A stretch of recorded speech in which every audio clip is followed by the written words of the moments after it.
Hello, everybody. Thanks for joining us today.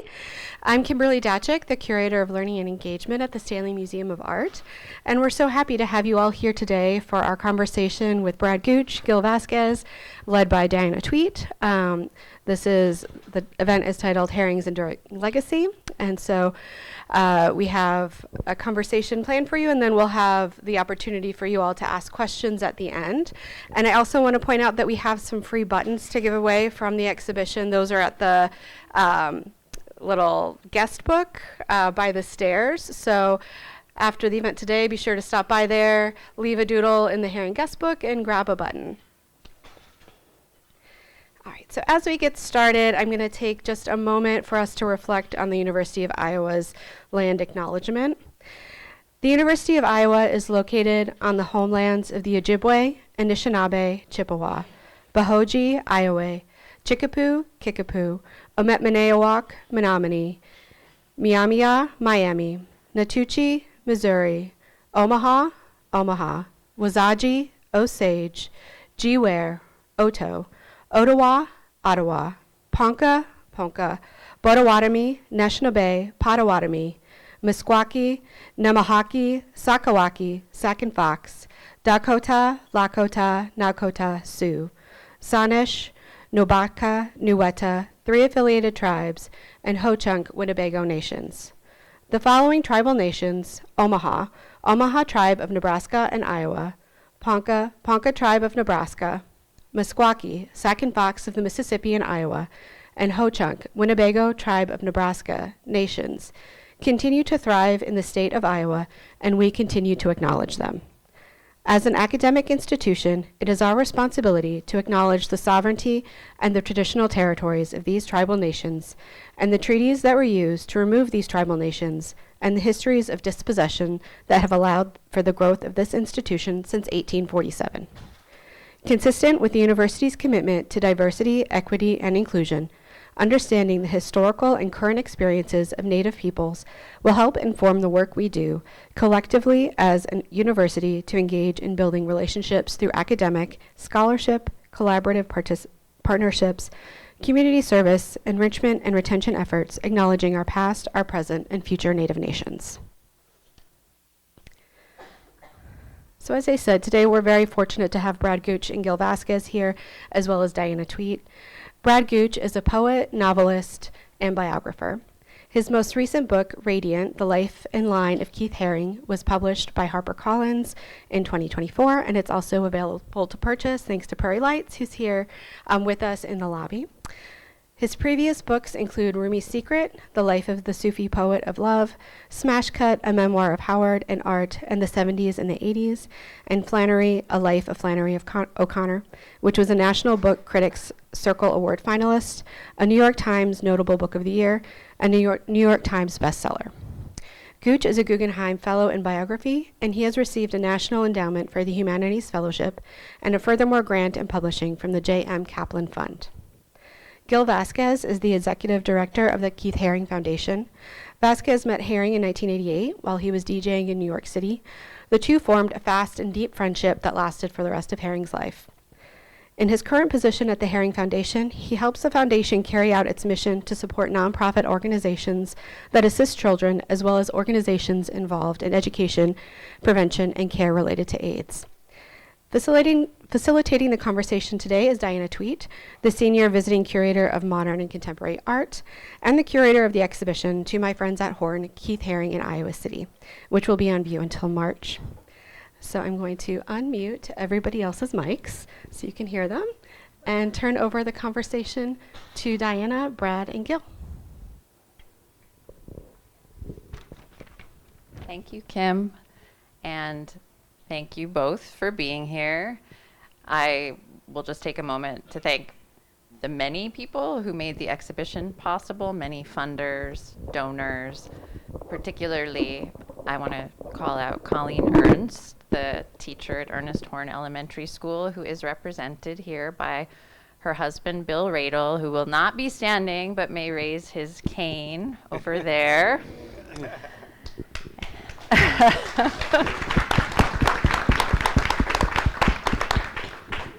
And I think we'll have kind of a lively conversation with time for you all to jump in with questions at the end. But to start, and thinking about some of the things Kim mentioned, you both have different but personal connections to Keith Haring. Brad, you wrote in the acknowledgements to the book that telling his story made me relevant at playgrounds, in schoolyards, among nannies, kids, and grown-ups alike, and that you had intended to write a novel but arrived at this biography. So why the change? Well, I part of what I'd always wanted to write about Keith Haring, I think, and I was around at the same time that he was around, living in the East Village downtown. I would come across the works of his, first stamped on the street, Clones Go Home, going from the West Village to the East, and then in Soho begin seeing barking dogs and crawling babies on newsstands. Then he began doing his project in the subways, so we all saw that. Intersected a little bit with him and in life. I mean, he came to a book party that I had at Limelight, which was a church that had been turned into a disco at the time. And also when my lover Howard Brookner was a filmmaker who I wrote the memoir Smash Cut about, was sick with AIDS, Keith kind of characteristically gave money for his care. I remember at Howard's funeral, Keith standing in the back looking kind of spooked because he was within a year of his own death at that time. So coming into the 90s, I really had always this wish to write about that time and then to write about him. And also interestingly then, there was a period in the 90s where it seemed that Haring and Basquiat had kind of faded, and there was an idea that the party was over now and that they had been part of a scene and not really part of art history. Hard to remember now, since there's never a moment when there's not a museum or a gallery with a Haring show, and you're all here today to think about him. And I think that was partly then the change from novel to when I actually started to work on this book, then decade later, was that, just the facts of Haring's life, this kind of Guinness Book of Records of what happened to him in 10 years, and going from this kid on the streets of the East Village to becoming an art star, and having this kind of vision that he had about what art could be, and developing this style that was so recognizable and fresh. All that I thought needed to be told, and kind of biography lends itself to that. And also you could feel that people were beginning to sort of reevaluate his work and to look at it again and think about it in kind of different ways.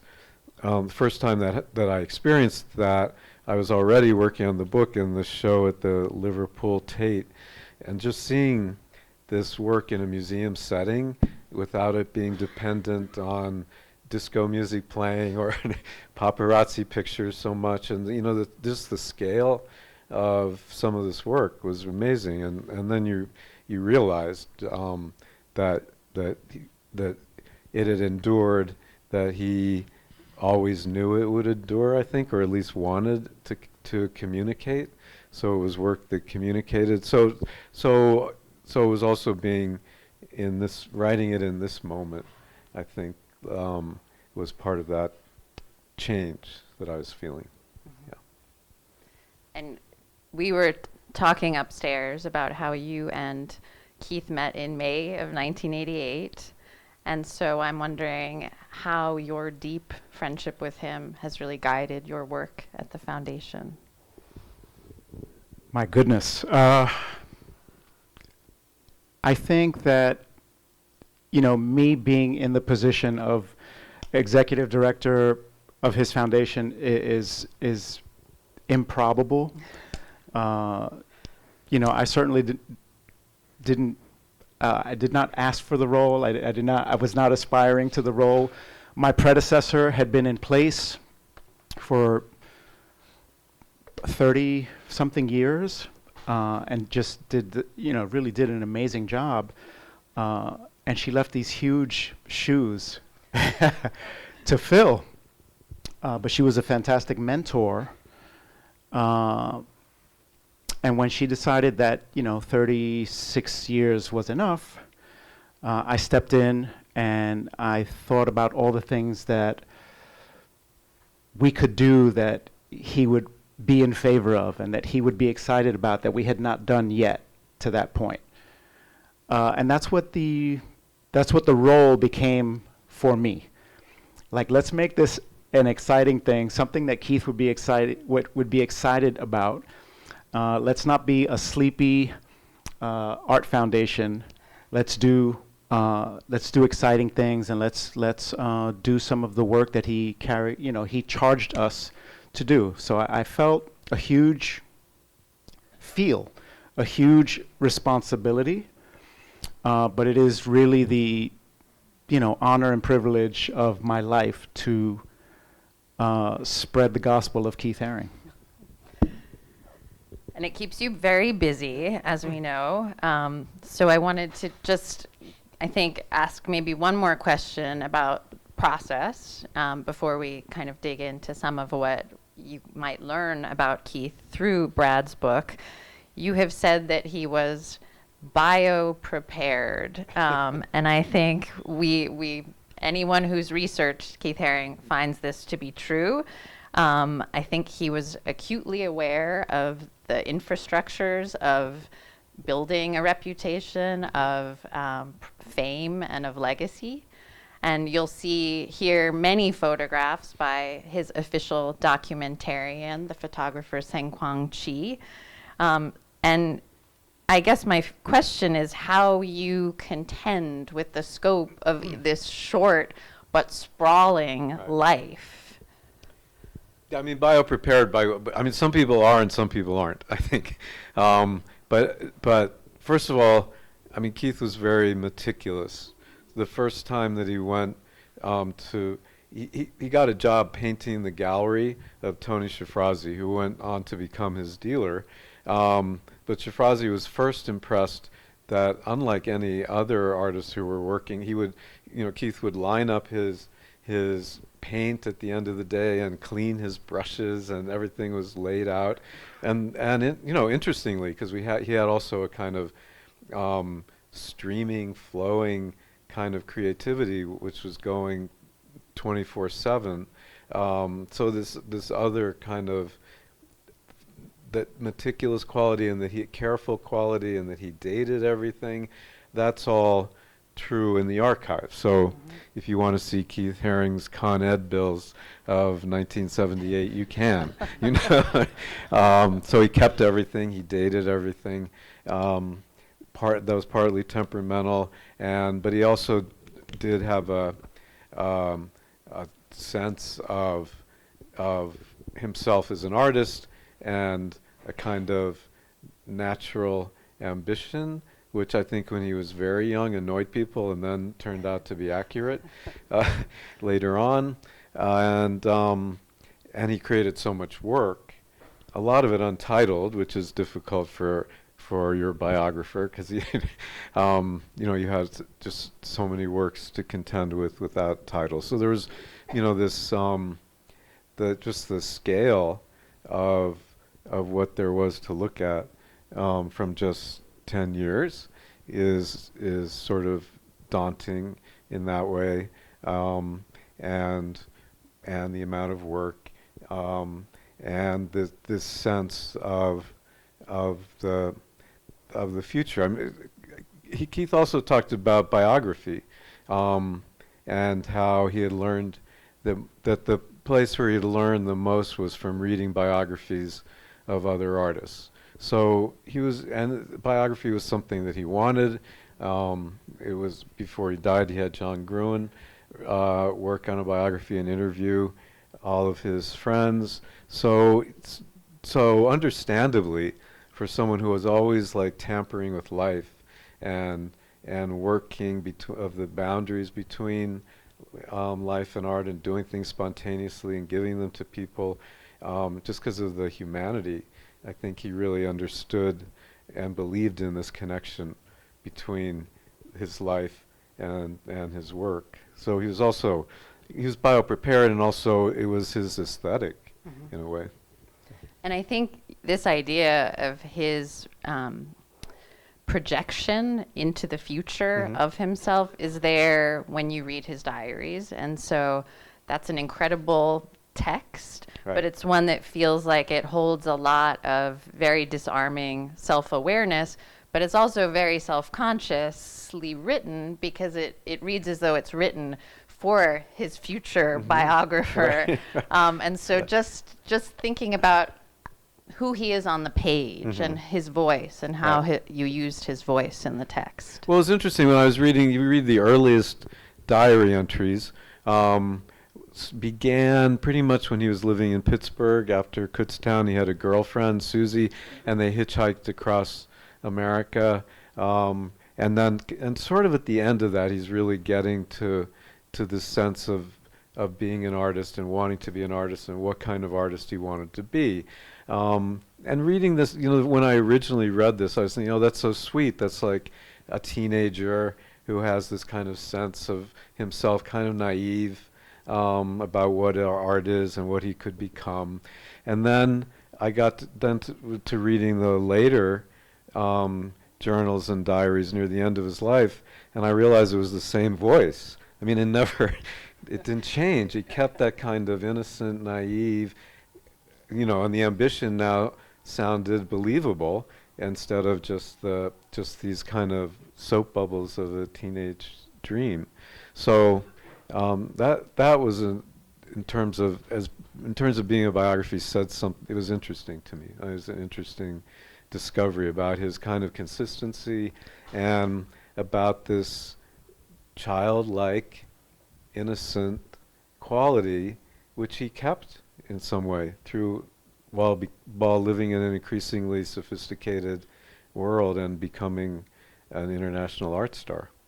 And someone who, I think in the 4th grade, said that he wanted to become a painter in France who could make a living selling his artwork. So both very sophisticated and very naive in this consistency. So I wanted to pull out, because I think your book really helps make sense of a number of kind of the themes and through lines of his life. And I know Gil will chime in too. But a couple of things that just jumped out to me in relationship to our exhibition.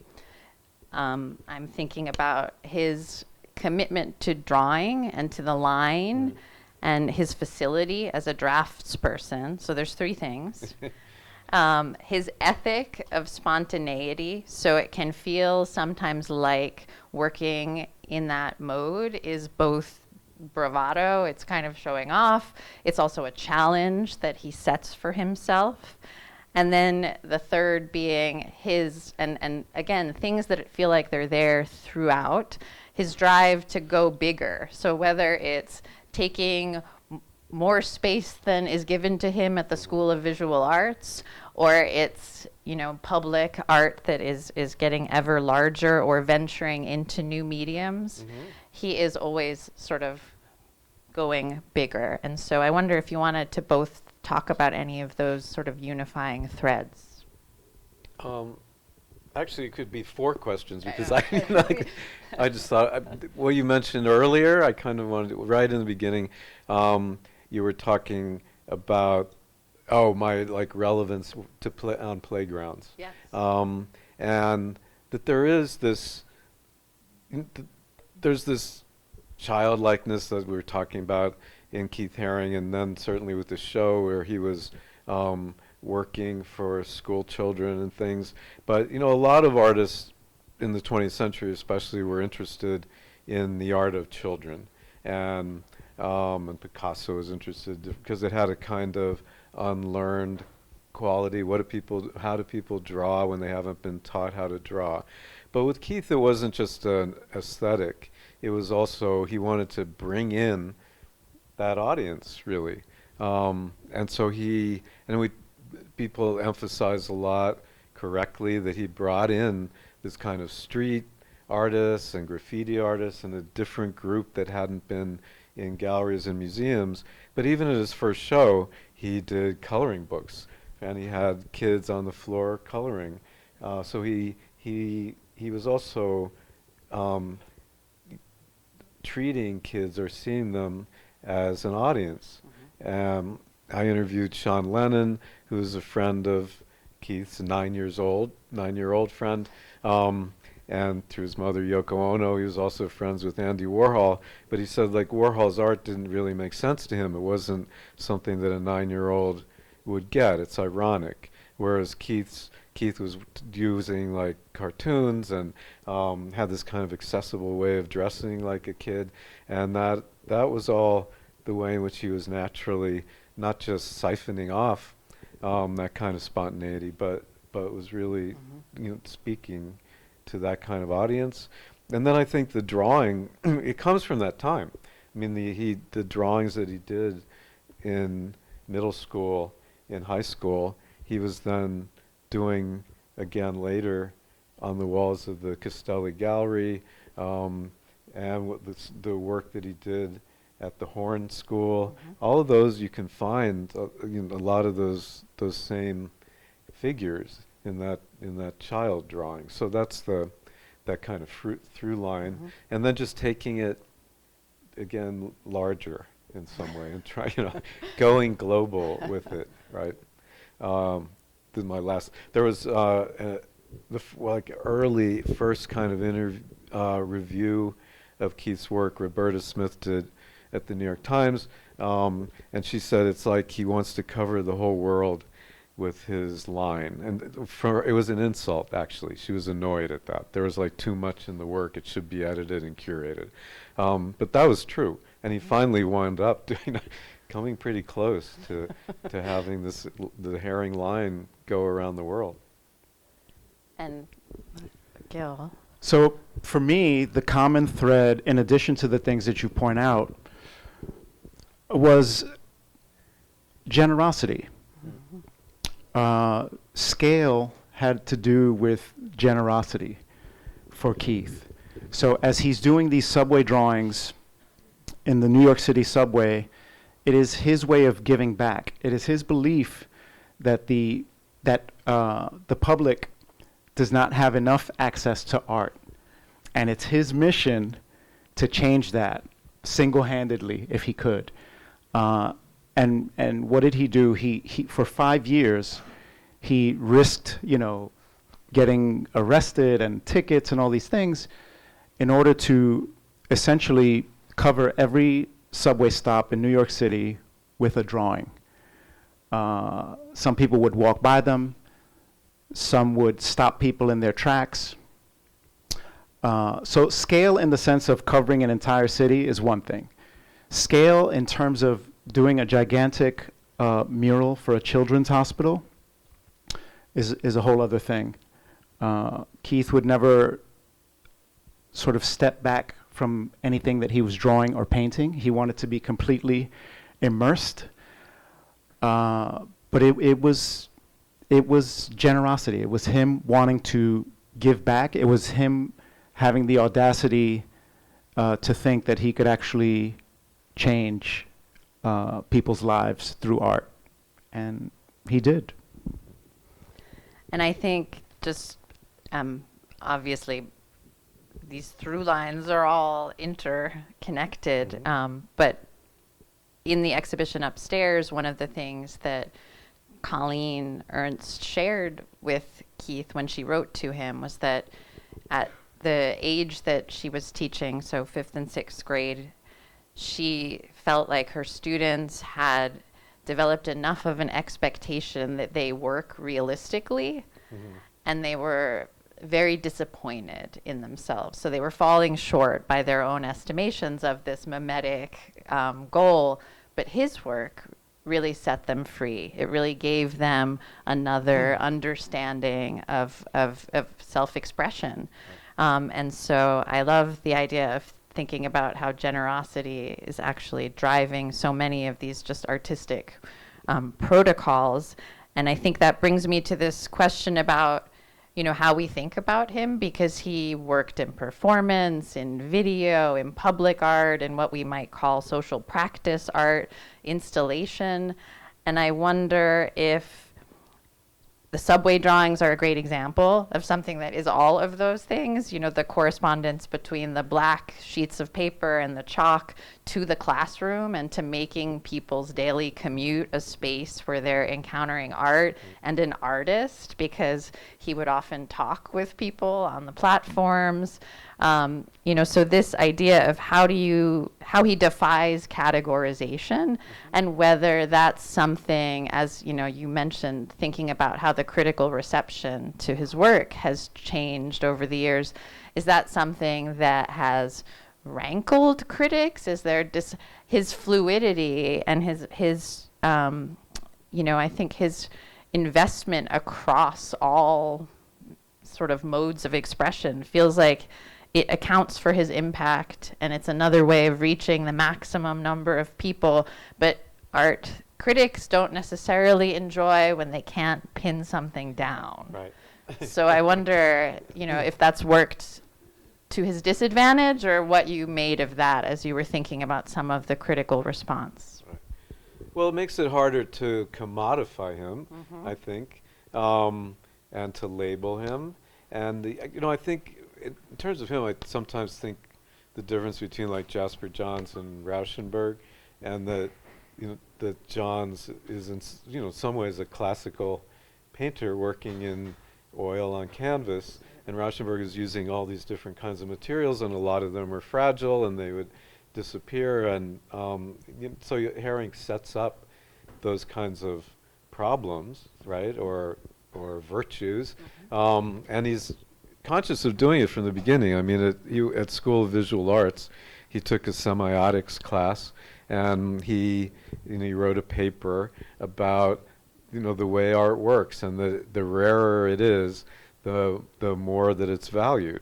And part of his, I think of him as a conceptual artist too, in a way, because part of his project was how you get art for everybody, and therefore how you make an end run around the gallery system and museum system of the time. Someone told me that when he and Keith came to New York in the 70s, the gallery system was white rooms with white people drinking white wine, and that and that was kind of it. And and then the first show that he has at Shafrazi Gallery is you have thousands of people showing it up, and it's on the CBS Evening News, and this wasn't the normal opening. His lover, Juan DeBose, was DJing in the basement. He had done collaborative works that were with LA2, teenage street artist. And there were traditional artists there, like Lichtenstein and Clementi, and different successful artists, but there were also, as I mentioned, the kids and the street artists. So this was, and the work he was making was fresh, but he didn't want to work on canvas, so he worked on tarp, which he'd seen Con Edison workers using, this kind of plastic. So right from the beginning, he's working in different materials, and he's developed his own language of these images of barking dogs and crawling babies and nuclear reactors, and he sort of expands from there, and along the way doing T-shirts and all these things. So there was a kind of purposeful unseriousness to what he was doing, and that I don't think people were ready for, the unserious aspect of it. I mean, there was also, he was gay. He was a gay artist. He was drawing penises, and he was accused by Robert Hughes, the critic who hated Keith Haring, and Jean-Michel Basquiat. He called him Keith Boring and Jean-Michel Basquiat case, I think, and said that Haring was a disco decorator. So that kind of disco decorator was the homophobic shadow that I think was also there in terms of critical reception for his work. So gay, not serious, using mediums that weren't traditional. It was all it was all a challenge, I think, a little bit.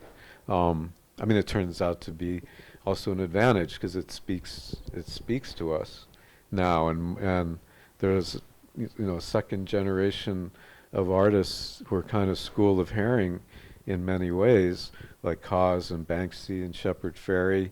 So that can't be forced. I mean, that's really the way that he was seeing art, either because of him or just simultaneous with him, is sort of the world that we're living in right now. Did you want to add anything, Gil? I do. Keith was somebody who almost purposely attacked convention. Almost purposely. It was rebellion, but not for rebellion's sake. It was rebellion, but it was to show the world really, or to prove that it didn't have to be this way. It could be done in another way. So the subway drawings, I feel, were that. When that became unsustainable, he started the pop shop, where he's making T-shirts and hats against the conventional advice of the time. He's drawing things and giving them away, and his dealer is absolutely pulling his hair out because it's like, Keith, you can't, give away this art for free. So he's doing all the things that are absolutely unconventional, and it did not put a dent in his success. And as far as critics go, I read something that I had to absolutely write down because it struck me and it reminded me of Keith. It was someone who was criticizing Matisse, and they described his cutouts as an agreeable distraction, which, absolutely blows my mind, right? So, it is just that. It's just that Keith was rebelling against convention, and he did it his way, and as it turned out, it worked for him. Mm-hmm.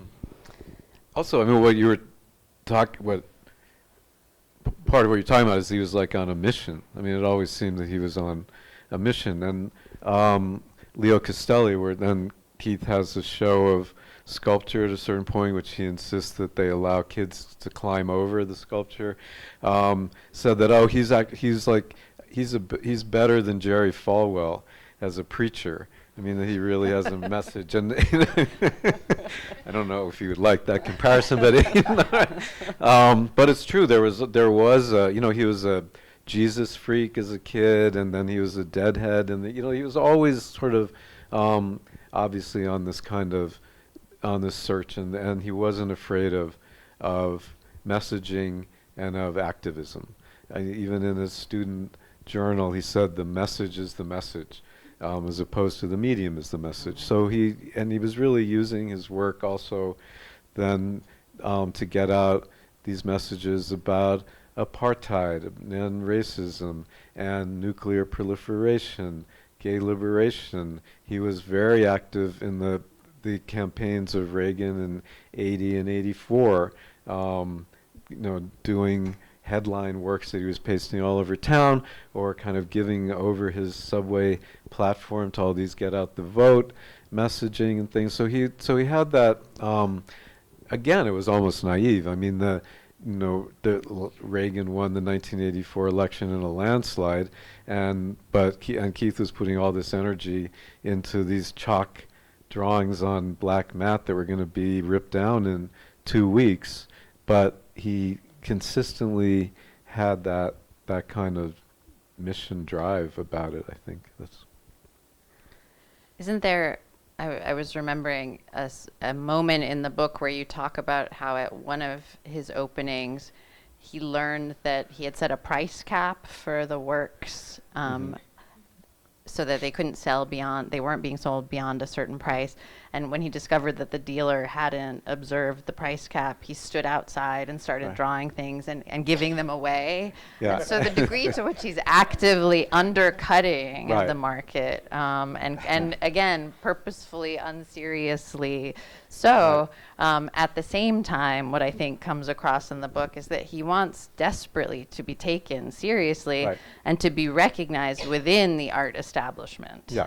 And I also think that, people, he got this at SVA, that he was sort of a fame hound or something, and that and it would annoy the other students. Like someone said at SVA, you couldn't open a broom closet that there wasn't a Keith Haring work, and so and Kenny Scharf, who was his friend and who was there at the time, said that people were kind of annoyed by this, but they were all sort of waiting for permission, like when they're going to get their show in the SVA gallery, and Keith just went ahead and did it, and that was very a big trait of his in some way, I think. And I think that strain of the artivist, the artist and activist that is so present, and something that is acknowledged in the exhibition upstairs, makes me think about the different activist strategies, and in particular the relationship between textual language and pictorial language. And at one point Keith writes in his journal, "Can imagery exist, communicate in the form of words?" And so I've been thinking a lot about how he's interested in collapsing this distance between the textual and the pictorial. It's something that we see in street art. It's something we see in cartoons, which he loved. Walt Disney was kind of the artist in some ways for him. He talks about his artwork by way of analogy to poetry. You mentioned his years on his newspaper route, where he would be studying the front page of the newspaper. I've been thinking about his father, Alan, who passed away just recently, and what Alan did for a living was that he designed semiconductors for a telephone company. And so these technologies of transmission that his father also represented. And then I thought about Basquiat and how he really created this air of mystery when he appeared on the scene with these cryptic sort of words and phrases, like origin of cotton you would see on a street. So I guess where I'm going with this is that you also bring to mind in the book an artist I hadn't thought about in relationship to Keith Haring, and that's Jenny Holzer. And I think we don't often think of other women artists who are working and looking at Keith and vice versa. And so I guess my question for both of you is, and you can jump in on any of that, but how do you think about his language, its formation, its applications, some of the tensions and dialectics with some of these other things? I mean, I think, just as the ancient mariner here, because that of being around at that time, that the sense there were certain artists, and Keith Haring was one, and Basquiat was one, and David Wojnarowicz was one, who he really thought of as poets, and they really seemed to be coming out of the poetry world, and they were and Keith, while he was SVA, stopped doing any artwork for about 6 months, and he was a poet. And he was giving readings at Club 57 through the St. Mark's Poetry Project, and so it was partly that they were always including language in their work, I think, and that seemed it was subjective. It was like a quality thing that you felt, but those artists were part of that, and certainly and Jenny Holzer, by putting up these truisms, which are also kind of political poems.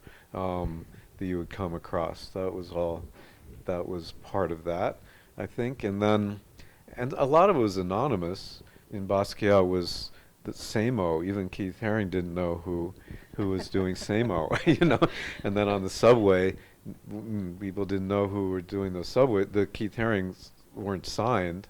So I think the New York Post called him Chalk Man for a while, because everyone was saying who's doing these works. So that was all. I mean, it was fun, and it was poetic, and part of and the poetry world, of course, didn't include money and commerce. So aligning yourself with that aesthetic is immediately something outside, I think. But I would only add that some of the things that are the most sort of iconic images of Keith, the baby and the dog, are things that evolved. They did not start out as baby and dog. Baby started out more as a sort of crawling adult, Right. very sort of crudely drawn, and over time, you know, folks started to say to him, you know, it looks like a baby. Right. And you know, it evolved into a baby. The dog, you know, was more like more representative of an animal, more like a sheep, maybe. And again, as he repeated, you know, the drawing, it eventually kind of started looking more like a dog. So it's just interesting to me that those two in particular communicated so many things, and they were the simplest drawings. The baby was innocence. It represented life. It represented, you know, all these different things to different people, and the dog, the same thing. And I think it's René Ricard who says something about how the greatest thing to come up with is something that feels like it's always been there, Right. like a proverb. Right. And that just, again, because of the way that it straddles sort of the textual and the pictorial, for me, feels like the perfect expression of what he is capable of. Also, in terms of the literary aspect of it, I mean, he's very influenced by William Burroughs, and that I hadn't quite realized the depth of till I was working on the book, and what he would do with those images once he had invented them, especially in the beginning, was influenced by this Burroughs idea of cut up. So he would use them, tell stories in these like cartoon strip kind of grids, and you know, when you change one element, like if you have, which he talked about, if you have two dogs, barking dogs following a baby, it's one thing. If you have three babies following a barking dog, it's a different story. And that was one. So he didn't overinterpret his work. That's part of the unsigned idea. So it was up to the reader to fill in these meanings, or it was a kind of play. Yeah. And you sort of beat me to this question about where children sit within and how they motivate him, how they're both fellow artists who he respects and recognizes as such, and an audience. And I was struck in the book by your discussion about his youngest sister and the fact that he was 12 years old when Kristen was born, and so he was actually old enough to really be kind of a caregiver to her, and for a time her crib was in his room. Right. And they really developed this incredibly close relationship, and then that sort of you know, brother, father, godfather, uncle, like he's just continues to be involved in the lives of children through his whole life. Yeah, I mean, I was saying that he had, actually some of the most interesting interviews to me were with his children friends, who are now adults, right? But they still have that, their memory of him is, you know, was filmed with that child camera. So they have a, you know, just a special sense of what he was like. And he would, and he was actually more comfortable with children than adults. So with these kinds of dinner parties, he was often drawing with the kid. I mean, he and Sean Lennon would both have their paper out at these things and would be drawing. Or Picasso's grandson, Keith was involved in. He was also involved with families. So these various families, and then the children of the various families. So there was this, you know, an unusual connection. I mean, it wasn't just like that he was child friendly. It was that they were obviously, I mean, he came here because he got a letter, right? I mean, how many artists would get a letter saying, my 5th grade class loves your work, and say, oh, I'll come see them, you know, and then I'll come back. Right, and I'll make work, and I will leave it, yeah, so. Yeah. And in your book, there are just so many wonderful anecdotes, but thinking about the story of the Sean Lennon's birthday, where I think Keith is there, Andy Warhol is there, Steve Jobs is there, and Right. has given Sean Lennon like an early Apple computer, Right. and they're all playing on the computer together. That makes me think too about how prescient he was about technology, Right. and the ways that he used it, and the ways that he believed in the unique human quality of the imagination as something that would really save us, as something that that needed to be protected. So I wonder if you could say anything about that.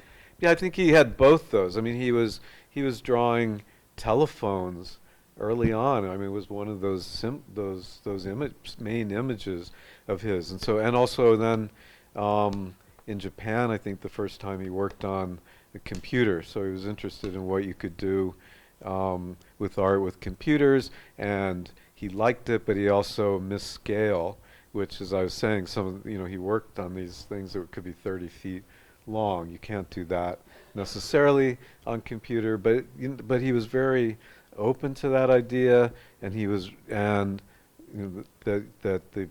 piece that he did here was a caterpillar computer.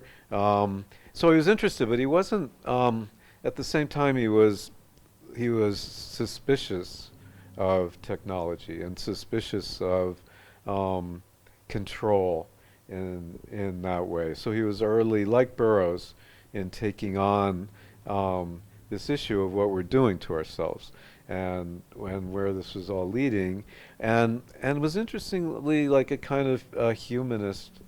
He really liked the personality of the hand in this calligraphic way. And even though people were ripping off his work, he said, well, it doesn't matter because everyone can tell a real Keith Haring, meaning the same thing that he said about calligraphers, that your personality is your line and that no one else can create your signature. So you see both in him. And I think one of the reasons he eventually comes around to painting seems as though it's also about the drip, and even the difference between drawing and the chalk drawing, and the ability to have the drip register that kind of touch differently. Feels like it sort of, even though he talks about how paint and canvas repulsed him in his journals, he does come around. Right. Gil, did you have about technology? Just that I agree with Brad in that Keith was very interested in technology, but also quite suspicious of it. As the tarp in the exhibition shows, it shows a computer, and it's sort of seating control, right? Like this body is being driven by this computer, and it's this dollar sign, and it's driven by money. So it's a critique on lots of things: capitalism, technology, and where it's going. And it turns out the guy was pretty prophetic. And your book really takes us through to the final years of his life, when he has been diagnosed with AIDS, which he's keeping very close to his chest at that point. And he's working furiously, establishes the foundation, comes to Iowa City, and creates the apartment of his dreams. He finally hears that Walt Disney wants to collaborate with him. So his life has really reached the point of sort of maximal realization of one's dreams. And I wonder if both of you could talk about what that time, you of course experienced it personally, Gil, and what the folks you interviewed over 200 people, but what talking to them about that time was like.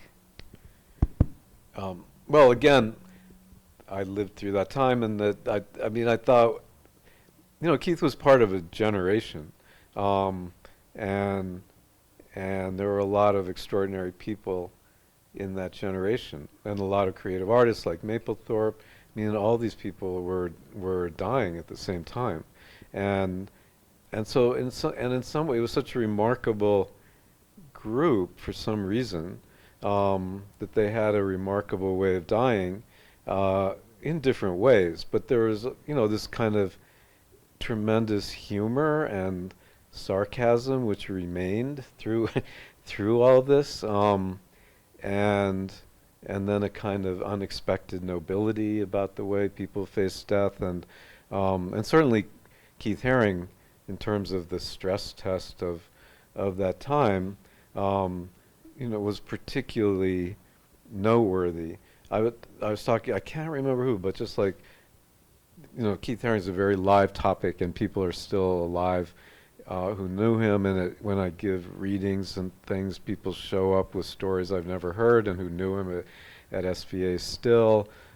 Just a few days ago, someone said they were at the first ACT UP meeting that Keith came to, and how there was just a gasp in the, when people realized that he was there. So he was definitely a leader in that way.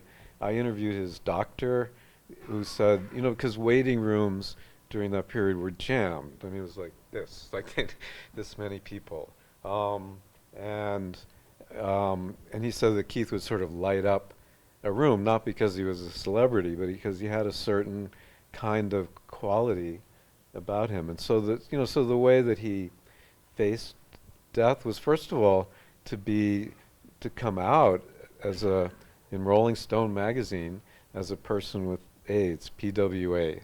And that was at a time when, Rock Hudson was dying and denying that he had AIDS, and Donald Trump's lawyer, Roy Cohn, was insisting that he had kidney disease, and I mean, all of this. And people were, obituaries weren't giving the cause of death, and it was as if no one had a personal relationship.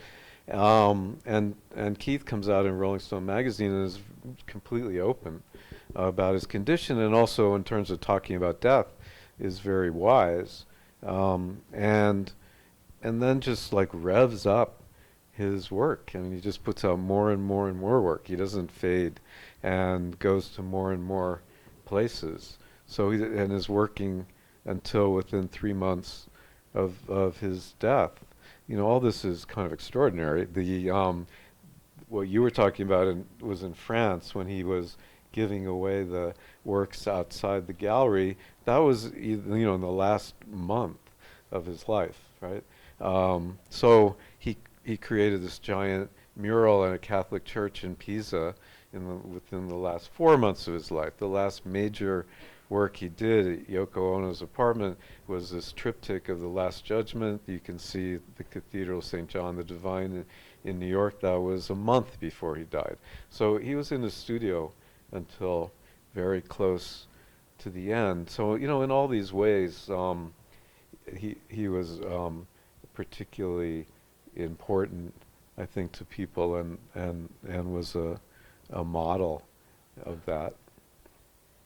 And I know he talked about for a long time how he knew he was at risk of dying, but that the hardest thing was watching so many other people who he was close to go. And your interview with his doctor, I thought there was a very poignant moment when the doctor, describing how tender Keith still was, says, and he didn't hold it against me that I couldn't do more for him, even as he was that sick, which I thought was really beautiful. And we were saying upstairs, he took time in January of 1990, so he would die in February, to write a letter to Colleen to say thank you for organizing with Paul Davis, the AIDS Education Assembly at Horn Elementary School, because students would have come back in the fall. The Rolling Stone piece had been published. It was a news item that he had AIDS, and they wanted to make sure that the students who knew him had an ability to process that. So thinking about just what those final months were like is incredible. And we talked a little bit, but about what more there is to do with Keith Haring. He is still under-theorized. There are aspects of his life, bodies of work that are less known than they should be. So what do you all see on the horizons? Yeah, I mean, it is honestly my purpose to introduce Keith to people that maybe don't know him, to younger and older generations, perhaps. There are people that recognize his work through T-shirts and that sort of thing, and may not know who the man was or what he represented. So I always think of, our licensing and the things we do with brands as a sort of gateway to introduce Keith.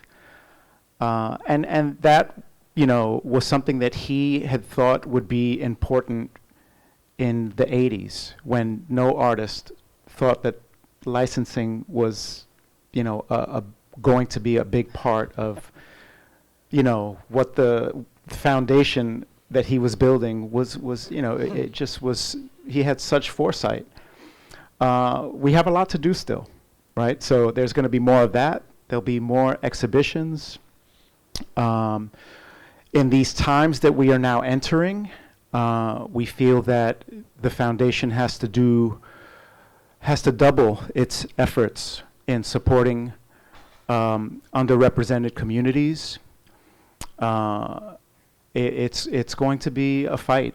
We anticipate a fight going forward in these times, and we plan to step up to that challenge in whatever way is necessary.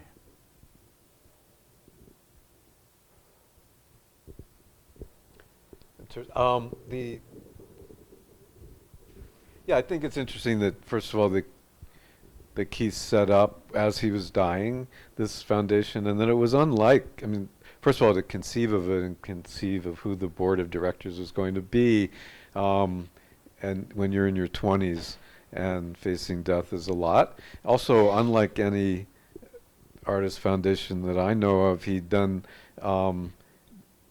said that, the foundation would also give money away to causes that he cared about, and to young people and AIDS.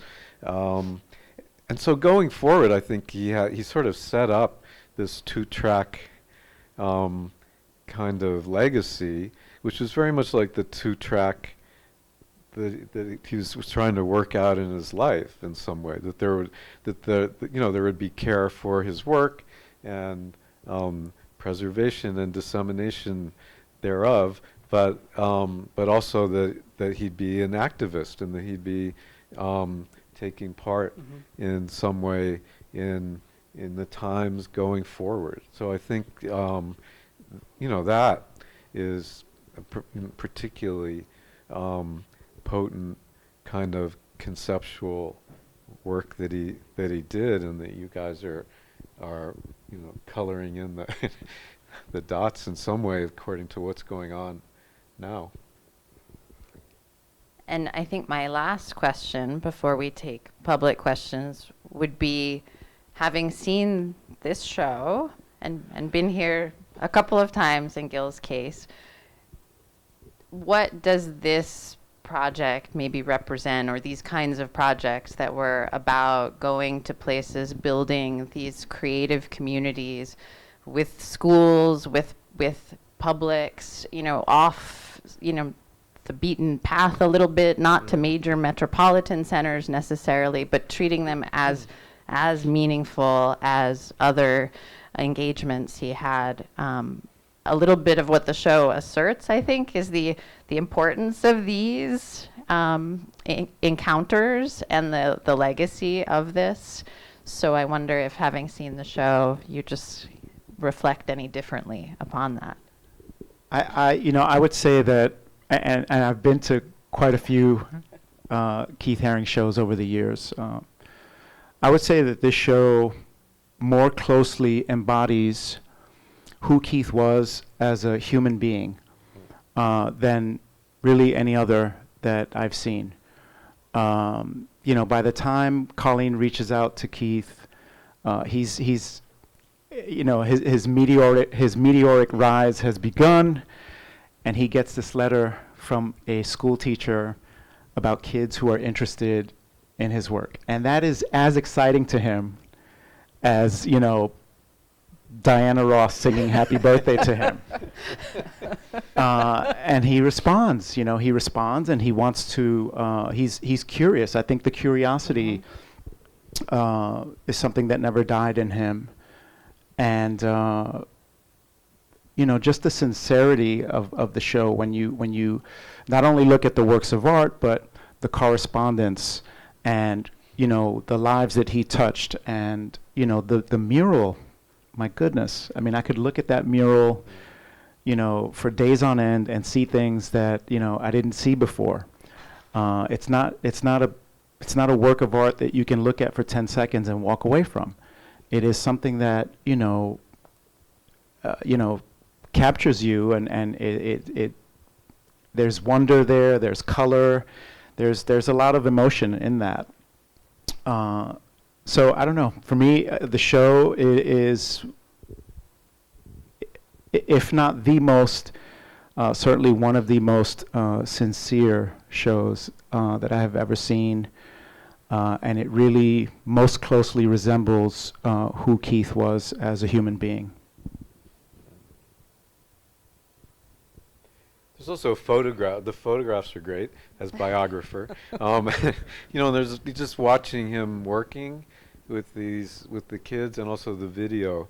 I mean, he's really happy, and so he's really in his element in a certain way. And it's and it's not. I don't think it's just the kid part, which is all. I mean, kids are always cute, but it's also the local part and the public part of his art, and that's and I was talking to Jeffrey Deitch, and we were talking about, again, people like to dwell on, like where does Keith stand in the art world? I mean, is he the best artist or the third best artist, or these kinds of questions that people are asking, and he just said, well, it's hard to compare him to most other artists, because he wasn't just in his studio, and he wasn't like an artist you could say, can you do something, and he'll say, well, I have a show coming up in 2 weeks, so I can't really do that. He was painting the Berlin Wall. He was doing Crack is Whack. So he was doing this public art, and there's no way to fit that in some ways. A different kind of artist, but to him, that was as important as any of the other works. And then that's the feeling you get here is how this is a great example of that, I think, where you. Well, I think Kim will help me field any questions that we might have for you both, and I'll remind people also that Brad's book is available with Prairie Lights at the back of the room. He has graciously said he would sign copies if people are interested. But first, if we have any questions. Right up here.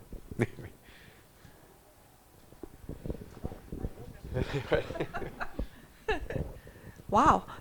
Is it working? Yeah. Okay.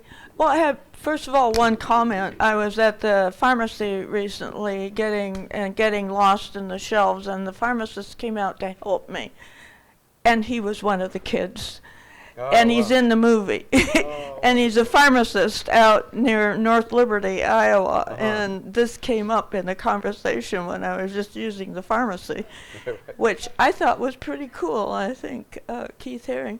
I have a second question. Here's this person that is so us, but he also did large murals for corporations. I mean, he was a businessman too, in a way. How do those two things work out together? I mean, I assume those large murals he was paid for, and how did those people come to him and ask him? Is you assume they have monetary or capitalistic, I don't know. How do those two worlds work together in his life? I'm curious which mural you're referencing. I don't have a specific one, but the bits I've read, he has gone off and done large murals and for not just ordinary folks. Off the top of my head, I can't remember any that he's done for big companies or business, but what I will say about Keith's attitude towards business is that he is a disciple of Andy Warhol. And Andy, in a sense, gave implied permission to be good business people. You know, I think Andy said, I think his quote was, you know, art, you know, art is a good business, or, you know, Yeah, that phrase, business art. something along those lines. In a sense, it's, you know, it was advice essentially to say, listen, don't follow the old trope of the starving artist. You don't have to be that. And as it turns out, 80s, yuppies, New York City, Wall Street, money, this new money needed a place to go, and it was the right sort of time and place for those things to happen. Collectors were coming to Keith's apartment and literally buying everything that he had there, but I think he was not shy about working with companies like Swatch, companies like Absolute. I can't recall any murals really, but he certainly was not shy about working with companies. And How did he compensate that with the public aspect, working with the public? So, if I can give you an example, Swatch, right? The Swatch collaboration, the very first Swatch collaboration happened in 1984. This is when hip hop is burgeoning. Keith was, you know, made the imagery for a breakdance contest. So it just seemed like the right thing because Keith was involved in the hip hop community. He was a part of it. It didn't seem contrived. It felt quite natural for Keith to be the artist that represents Swatch, that represents this breakdance competition. So it wasn't a stretch. And I don't think his public saw it, well, some critics I think saw it as selling out, but I don't think that really bothered Keith. I think it was, you know, I think it was kind of a feather in his cap. I don't think he felt bad about it in any way. I had that Swatch, and I wish I could find it. Right. Also, in terms of the two-track thing that I was talking about, I think, for instance, when he went to have a show at the Pompidou in Paris, he then, you know, wrote and asked, like, is there someone like that I can do something for that's a giveaway kind of art? And he wound up doing this large thing on the Children's Hospital in Paris. So he actually looked if he was doing a kind of museum show for something that would help the community in a different way and that wasn't financial. So he seemed to be aware of what you're talking about, how you resolve those two. That's a question for all art makers Yeah, today. right, Yeah. right. I have a couple questions for you, Gil, and then I have some comments about the book for Brad. Brad mentions in the book that Tseng Quan Chi was exhausted trying to follow Keith around, taking pictures of all the subway, because he would get on the subway and do 30 sometimes in an afternoon. And reading your book, you just know this is an unusual human being because he's just buzzed. I mean, he has energy. Did you ever get exhausted being with him? I was, I met Keith at the ripe age of 17. So my energy was boundless. Good. When I met him, I'm about a month and a half away from my 18th birthday. And the kinds of places we were going to were, nightlife clubs. And I'm a DJ by trade, so, like the people we were going to see were like my absolute heroes. We were going to see Larry Levan. We were going to see DJ Clark Kent. We were going to see Jelly Bean. We were, all these people were like my absolute heroes. In addition to that, all the other sort of cultural things that he exposed me to, which I had no idea existed, and I was super curious about. I think that's the thing that maybe one of the things that Keith liked about me is that I was very curious and very receptive to all of this stuff. So my energy level matched his. Good. Did he draw you? He did. Okay. On a couple of occasions. I have one of the drawings, and the other drawings are owned by the foundation. But yes, he did draw me. Do you radiate in the drawing? Do I radiate? No, it's actually a drawing of a Polaroid that he took of me, and I'm wearing like these sunglasses, and it's like a really simple drawing in Sumi ink, and he took several stabs at it, so there might be like 6 drawings in all. But it always reminds me of the first time I went to the Haring studio for the first time. Brad, I just want to comment about your book. When I started the first 100 pages, I was annoyed because your research was so thorough, and you were interviewing all of his friends, and you knew everything about his childhood and his teachers. And I thought, I'm not going to be able to get through this book. But I did, and I learned, more and more and more. And there were, one of the things I think that you did, we all take different things away from a biography. But what you brought out were some of the building blocks of Keith that were very important, and I just want to mention 4. The pen, his childhood pen that he found, that had a continuous line, and that was very important in his childhood, and I just thought that was remarkable that you mentioned this pen that he loved. Then when he went to Pittsburgh, and he loved the city, and there was much about it that he learned there. But one of the things that he learned was about trash on the streets. That was very useful, that he could start painting and drawing on all these wonderful things that he found, chunks of plaster and rolls of butcher paper and so forth. And he never gave that up. He learned about tarps and the fiberglass vases that he discovered, and all of those things later on that he used. And Robert Henry. And you really you really taught the reader about how his ideas were so important to Keith, and especially the mind to brushstroke, but Keith said mind to line. His was mind to line. That was very important. And then from Rothko, you said he learned about ideas really matter, and you need to stick with the idea.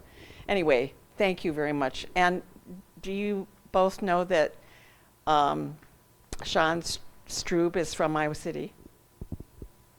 No. I saw him recently. Okay, well, Out in when Milford. he's the mayor of Milford. Yeah. But anyway, he's from Iowa City, Oh, wow. and his father's still alive and still here. Really? I didn't know And I that. was He didn't tell me that.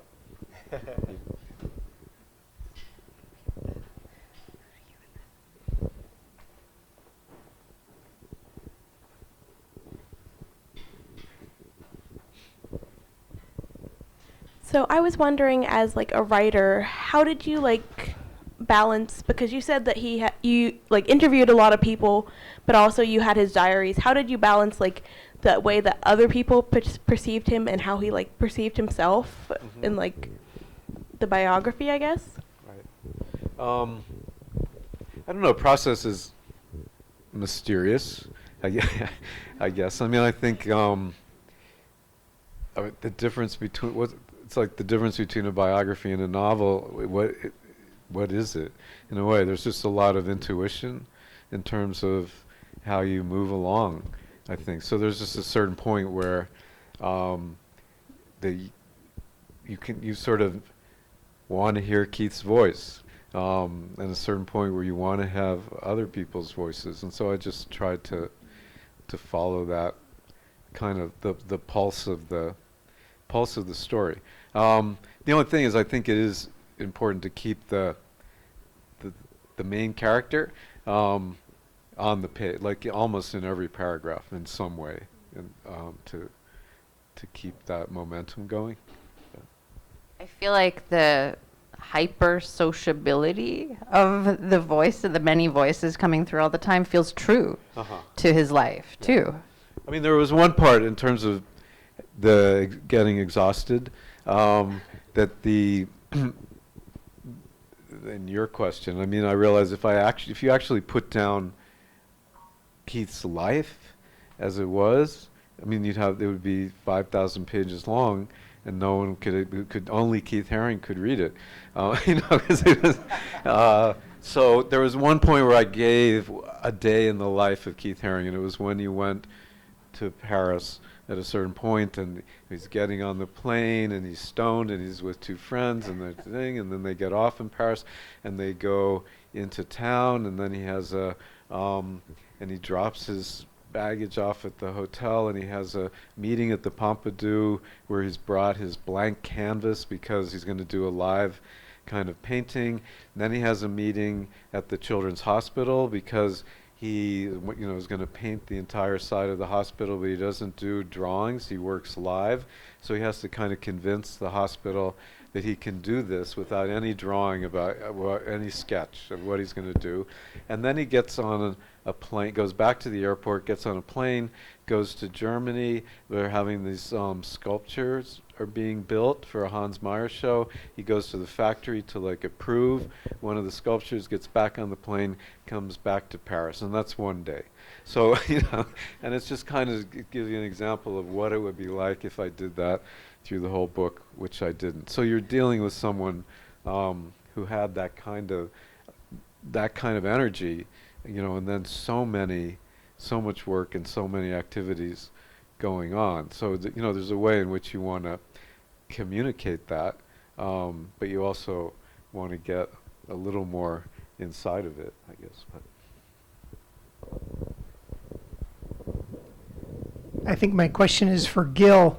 If you were to look at the remaining aspects of Keith's work, his art, what's a heat map of that look like? How much of that is in public spaces, be it a school building in town or a lobby of a hospital? How much of that is formally in museums? How much of this is still hanging on living room walls in the Upper East Side, or are there other pockets around the globe? Keith was famously prolific. So for as much as we have in our collection at the foundation, I mean, there are still things by Keith Haring that are new to me. Like I get emails every day and see things that I've never seen. So it's difficult to kind of put your finger on how much of it is out there in the world, because I haven't seen it all. I'm still discovering and still hearing stories about people that met Keith and that he drew this thing for them, and here it is, and he signed my jacket, and he did just all these stories. So it's very difficult to quantify. There are still quite a few murals out in the world that are still intact, and there are a bunch of things that are owned by collectors, but also things that are owned by just regular folks that are not art collectors that happen to catch Keith on the right day and got a drawing that day. So it's very difficult to sort of map it.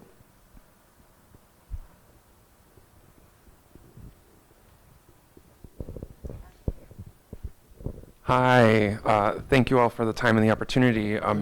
Gil, I'm actually interested to hear a little bit more about that. I'm wondering if there's a art piece or a piece of ephemera that you or folks at the foundation were really excited to hear about, and maybe if you could tell us about that.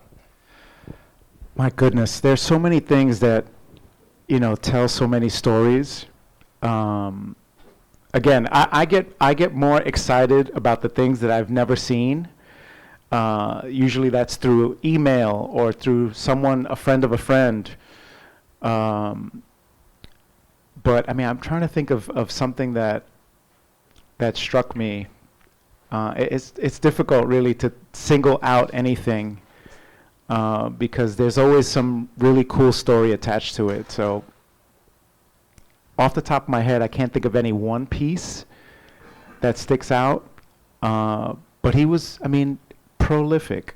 The guy drew on people's, pants, jackets, on their bodies. For openings, people would ask him to sign, body parts and stuff like that. And he would oblige. he just was really generous in that way. I have one just because going around and talking, then this same thing happens. I mean, people have a work, or they knew Keith as this story that I'd never heard, or about a work and I'd never heard. And one was this, I was telling you this, My Life in 13 Pictures, which was a piece I really liked, which is set up like a cartoon of Keith's life. So as biographer, it was very interesting to me, and then it seems like one of the more important works. And somewhere, maybe in San Francisco, someone came up to me who said, well, I bought that, I own that piece or something, and then, or he had it at a certain point. And he said, do you know the story of it? And I said, no. And he said, well, I met this kid in Italy, and he had it. And he had it for, since Keith had given it to him.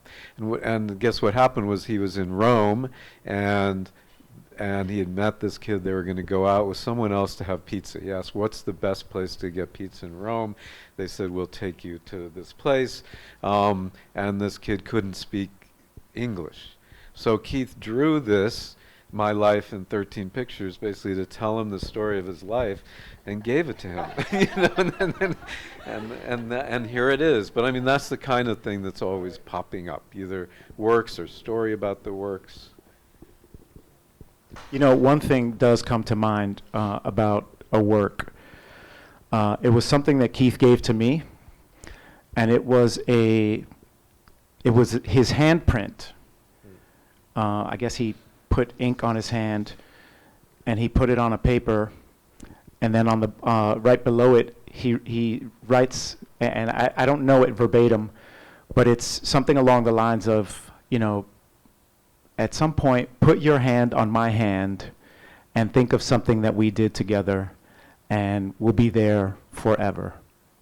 And that to me is like the most precious thing that I have.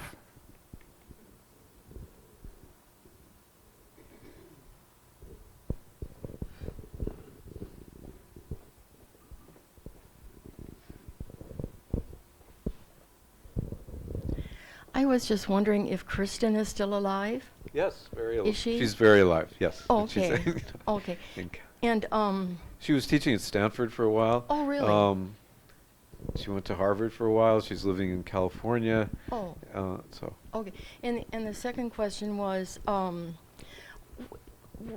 is Keith buried, or was he cremated, or? Yeah, he was cremated, and then the ashes were scattered in Kutztown. And then there was a memorial service at the Cathedral of St. John the Divine after that, which is striking in terms of what happened to him in 10 years. It was the kind of service that they had given for Balanchine and for James Baldwin, for Fiorello LaGuardia. I mean, it was a very public kind of service, and Jesse Norman sang, and the New York City Ballet danced, and the Mayor Dinkins spoke, and it was that, and the trumpets of the cathedral sounded at the end. So it was, very much like a public figure in that way. And he was he was 31 years old. It was on his 31st birthday. Yeah.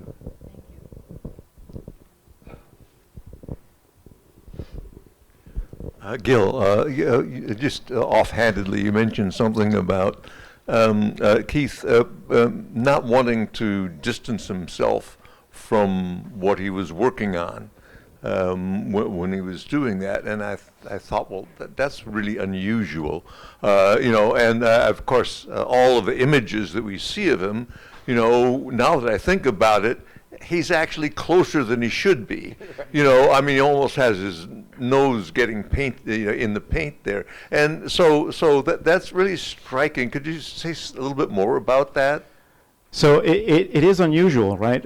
You would think that if we're drawing this thing in a huge scale, that we'd paint and then step back and paint and step back, and that would be probably very natural for all of us, if not most of us. Keith did not do that. And what I the more I've thought about it, it's more about him immersing himself in the work. I talked earlier about going to the movies with Keith. If you went to the movies with Keith, you had to sit right here up front, in the very front row, because he wanted to be immersed. And it was not the easiest thing to adjust to, because, you know, it's like the screen is gigantic, but that was the experience he wanted.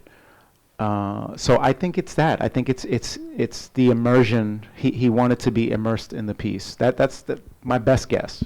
I think it's also another way of rebelling against what had been the renegade artist's way of working. And so I think about someone like Cezanne, who famously would put one little tache on the canvas and then make his way across the room, stand there and contemplate the next mark. And, you know, as much as that was like a breakthrough for the avant-garde, I think Keith is like, it doesn't have to be that way. That doesn't have to be the way. That's true.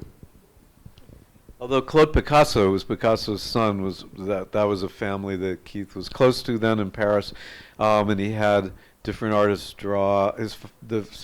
Picasso had done a door, had painted a door, and they had it in their house, and so he asked Keith if he would do a door, and then he said the way that Keith did it was the way that his father had done it, which is that Picasso would just go up and do the work, had no sketches. and then draw back after it was finished. And Keith would do that same kind of that way of working. So. All right, well, thank you all for coming out.